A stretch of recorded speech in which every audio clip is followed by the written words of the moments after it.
Bonjour tout le monde, c'est Corentin Trading. On se retrouve pour une nouvelle vidéo que vous attendez.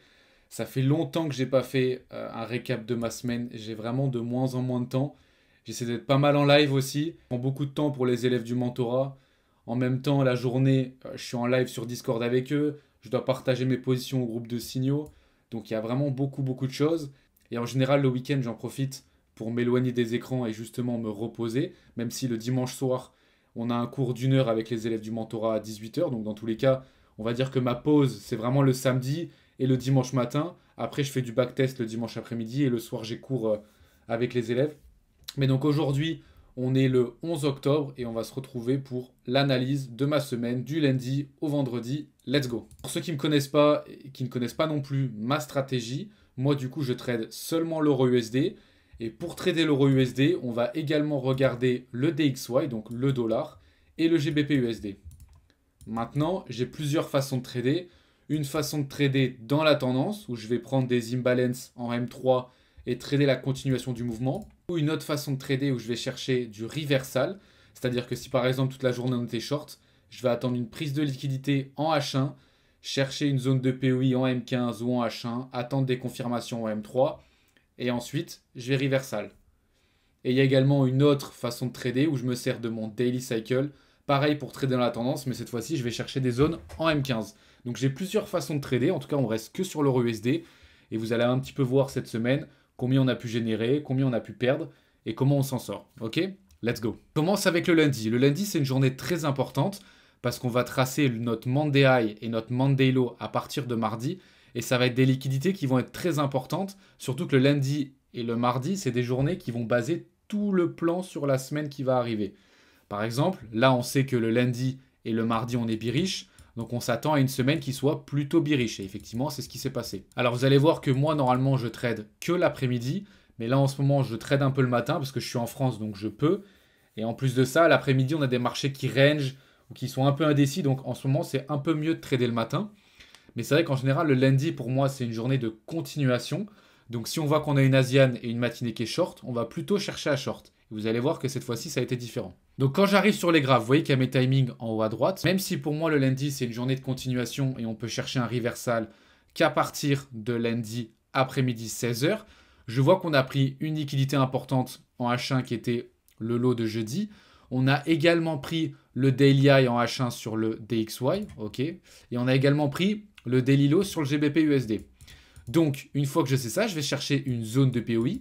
Là, vous allez voir que ma zone de POI, hop, il faut revenir un petit peu en arrière. Ici, tu avais une belle Unmitigate Wick, donc une mèche qui n'a jamais été touchée au plus de 50%.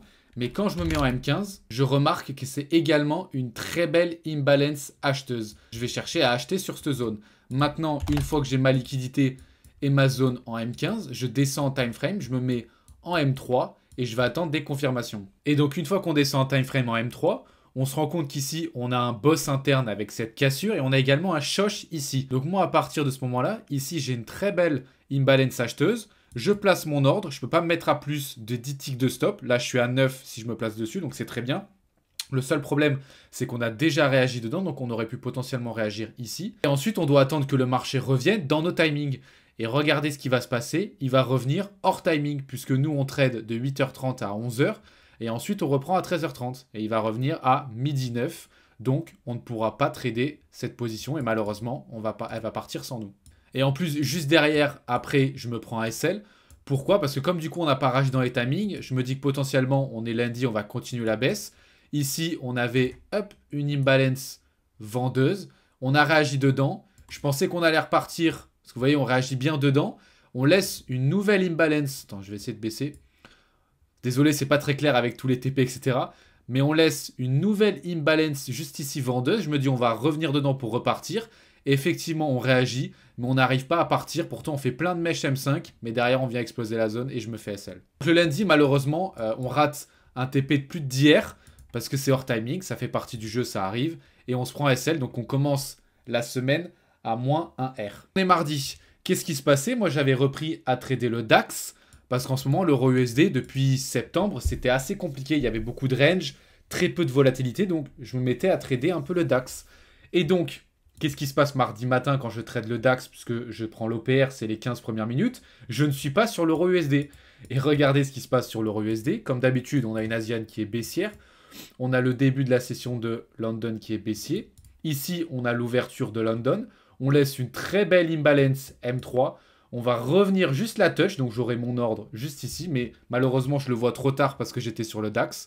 Et derrière, on coule. Et on fait encore d'hier.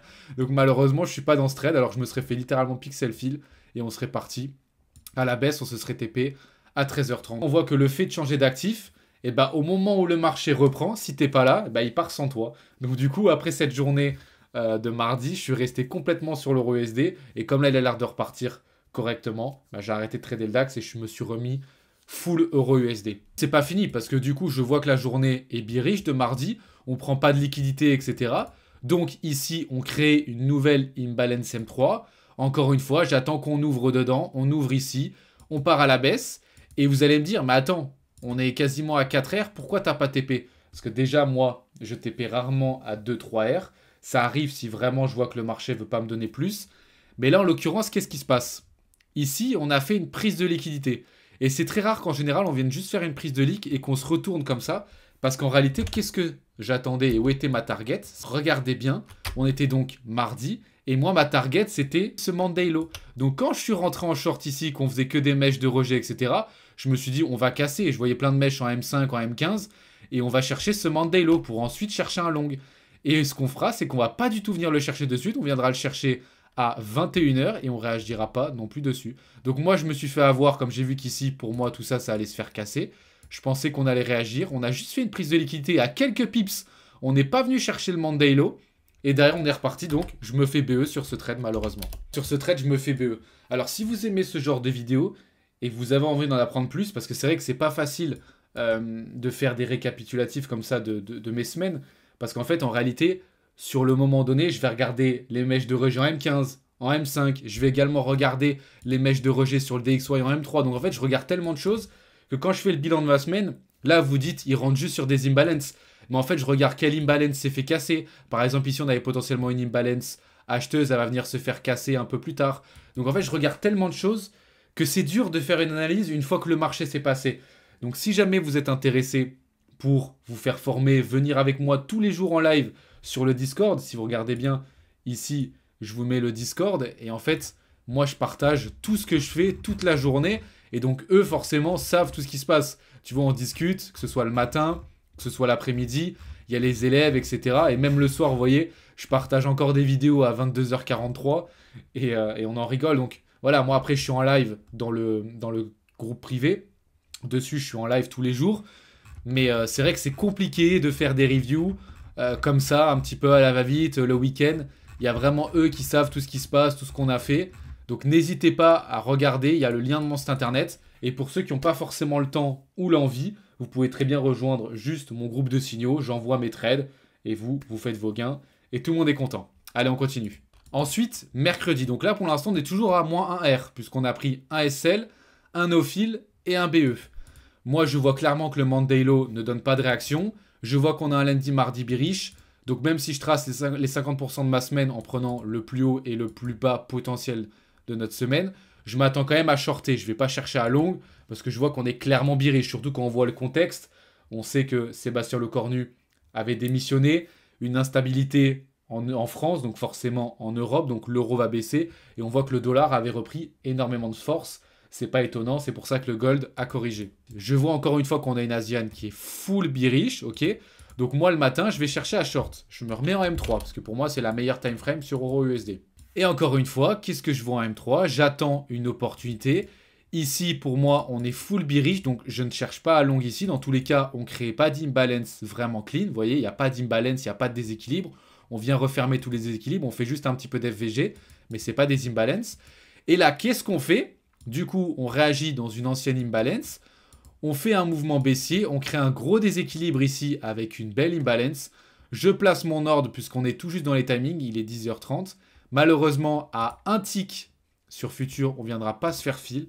Et derrière, on délivre à la baisse et on fait 9,2 R. Donc encore un trade no fill à un tick. Ça peut être frustrant parce qu'on voit qu'on n'est toujours pas en gain dans cette semaine. Mais moi, j'étais content parce que je vois que les zones réagissent bien. Je vois que ça peut arriver de ne pas se faire fill, mais qu'on a du mouvement, etc. Donc j'ai le bon biais, c'est cool. Donc au final, mercredi, encore une fois, on ne prendra pas de trade parce qu'on n'aura pas d'opportunité. L'après-midi, on fera un vieux range. Il y aura des news économiques qui feront pump le marché. Au final, il n'y aura pas d'esguilb. Il n'y aura strictement rien à faire ensuite le mercredi après-midi. Jeudi, encore une fois, pendant l'Asian, on vient prendre une ILQ. Ok, on donne une réaction. Le matin, quand j'arrive, on est encore full bearish. Donc, je vais chercher encore des shorts puisque la liquidité pour longue, elle se trouve juste ici. C'est mon daily low. On la prendra à 14 h. Donc, je me mets encore une fois en M3 dans mon daily cycle. Et là, on va enfin être récompensé parce que je cherche à short sur cette première imbalance. On part à la baisse, mais je me fais BE une première fois ici. Ici, c'est un trade, j'ai même pas envie d'analyser. C'est un trade vraiment qui a été fait à la va-vite. En fait, moi, je travaille beaucoup sur les mèches de rejet et l'inducement. Et là, vous voyez, sans raison, il n'y a aucune news économique, rien. On va faire une grosse mèche de rejet en M3. Et ce sera la même en M5. Regardez, je vais vous montrer en M5, comme ça vous allez mieux comprendre. On fait une grosse mèche de rejet en M5. Et pour moi, il y a beaucoup trop de monde qui vont rentrer en short là-dedans. Donc une fois que la bougie clôture, qu'on ouvre ici, je place mon stop en dessous. Et derrière, je vais chercher un long. Et juste avec ce petit trade, juste avec le fait que j'ai l'habitude de trader l'euro USD et que je sais qu'on fait une grosse mèche comme ça, c'est juste de l'inducement. Regardez, je vais devoir me mettre en M1 parce qu'en M3, on va pas grand-chose. Ça a été tellement vite. J'ai même pas eu le temps de partager le trade au canal de signaux. Mais regardez ce petit long. Hop, on part direct et on arrive à faire 3,5 R juste parce qu'on a fait une mèche de rejet et je sais qu'on va venir corriger. Alors, je ne m'attendais pas forcément à ce qu'on vienne casser la mèche de rejet, ok, parce que si on l'a faite aussi puissante, c'est pour une raison. Donc, j'ai pas été gourmand et je l'ai coupé à 3,5 R. Ensuite, j'ai toujours mon biais short et on va enfin être récompensé de cette semaine. Encore une fois, je me remets en M3 et regardez le déséquilibre qu'on va faire. Juste ici, c'est vraiment un setup hyper clean. On part à la baisse, on n'a pas de zone pour shorter à partir de ce long. Vous voyez, on fait juste des FVG. Là, par contre, on nous fait une très belle imbalance vendeuse. Forte impulsion haussière pour sortir tout le monde.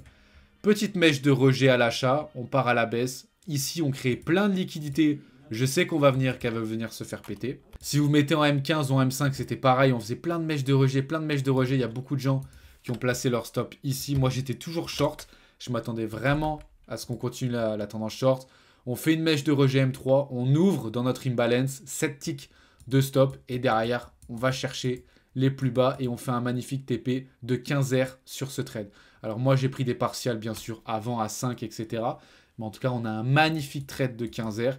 Et on a été patient, on avait toujours la vision short, on a été récompensé qu'à partir de jeudi. Donc vous voyez, on était en négatif. À partir de jeudi, on a pris un petit trade ici et ensuite un autre où on fait un magnifique 15 R. Donc à ce moment-là, jeudi, on est à 15 plus 3,5, donc on est à plus 18,5 R. Et vous voyez qu'en plus, quand on continue dans la soirée, il va continuer de baisser. Mais moi, je serai sorti ici à partir de la nouvelle bougie de 18 h. Ensuite, vendredi. Vendredi, je suis toujours bearish, mais je m'attends à ce que potentiellement, on vienne corriger un petit peu vu la baisse qu'on a fait toute la semaine, ok. Mais j'aurais aimé qu'on vienne chercher ce daily low parce que pour moi, ce low n'était pas forcément protect, c'était pas forcément le low of the week. Donc, j'ai quand même cherché à short à un moment donné et vous allez voir que ça n'a pas forcément payé. Encore une fois, on voit qu'on a un vendredi qui range un petit peu, on n'a pas un vrai biais. On va passer en M3. Et donc, moi en M3, on avait ce long que je n'ai pas pris parce que pour moi, le low n'était pas protect. Donc, je cherchais plutôt à short vu qu'on avait fait plein de mèches de rejet ici à l'achat. Pour moi, on voulait manipuler pour partir en short un peu plus tard. Et au final, on voit que qu'est-ce qu'on a? Très belle imbalance M3, ouverture M3 dedans avec une mèche de rejet. C'est le même setup que le short. Et derrière, on explose à la hausse. Donc, je n'ai pas pris ce trade. Je l'ai mark up parce que ça me sert pour plus tard de me dire que si potentiellement j'ai un biais bearish, on peut toujours avoir un long, un magnifique trade. On aurait TP 5R sur ce trade. Mais en tout cas, je ne l'ai pas pris. Par contre, je suis toujours short au final. Quand je vois qu'on va casser cette zone, moi derrière, je vais continuer à partir short. Ici, on a une très belle imbalance M3. Pourquoi? Mèche de rejet. On vient casser avec un fort mouvement bearish. Donc ça se passe très vite. On vient pixel fill. Derrière, on part à la baisse. Je me mets BE et malheureusement, on TP pas. On se fait BE. Et regardez, c'est ce que j'expliquais aux élèves. Le mouvement était très bizarre parce qu'on a très bien réagi dans notre imbalance. En une bougie M3, on a tout cassé. On est parti à la baisse. Et la bougie juste après, on a tout remonté. Je me dis qu'il y a beaucoup d'ordres protect, beaucoup d'ordres institutionnels. Ok. Et effectivement, qu'est-ce qu'on va faire? Derrière, on ne viendra jamais chercher ce plus bas. Et derrière, il y aura la news de Trump avec la Chine et on va exploser à la hausse. Donc effectivement, ici, on est venu se faire BE. et il y avait beaucoup d'ordres protect. C'est pour ça qu'on a fait un fort mouvement haussier, donc j'ai bien fait de me faire BE. Mais j'avais également la bonne vision potentiellement short. C'était pas une mauvaise idée de short à cet endroit-là. Malheureusement, on ne pouvait pas être au courant qu'il allait avoir ce discours de Trump sur la Chine et derrière qu'on explosera la hausse. Et ensuite, on n'aura plus de trade. Donc voilà une semaine où on finit à plus 18,5 R. C'est une semaine qui est correcte, qui est très bien, ok. On a plutôt bien managé nos trades, on a été patient. On voit que potentiellement on peut débuter la semaine en prenant DSL, DBE et que à la fin de la semaine, en une journée, on peut complètement inverser la tendance. Donc voilà, encore une fois, si jamais il y en a qui veulent se faire former, ça débute en décembre, puisque c'est des sessions de mentorat de 2 mois. Donc là, j'ai commencé en septembre avec les élèves. Ceux qui veulent se faire former, il y aura 10 places, ce sera pour décembre. Et ceux qui n'ont pas envie de se prendre la tête et de se faire former, vous avez mon site internet dans la description avec tout qui est expliqué, donc mon mentorat et mon groupe de signaux. Vous savez comment rejoindre. Pour le moment, c'est fermé. Vous pouvez déjà m'envoyer un message si vous êtes intéressé parce que les 10 places vont vite se remplir. Ou sinon, ce sera le groupe de signaux si vous n'avez pas envie de devenir trader pro et que vous n'avez pas forcément le temps ni l'envie. Ok? J'espère que cette vidéo vous aura plu. N'hésitez pas à me faire un retour en commentaire. Je vais essayer d'être le plus souvent en live. N'oubliez pas, tous les mardis à 15 h, je suis en live. C'était Corentin Trading. À bientôt.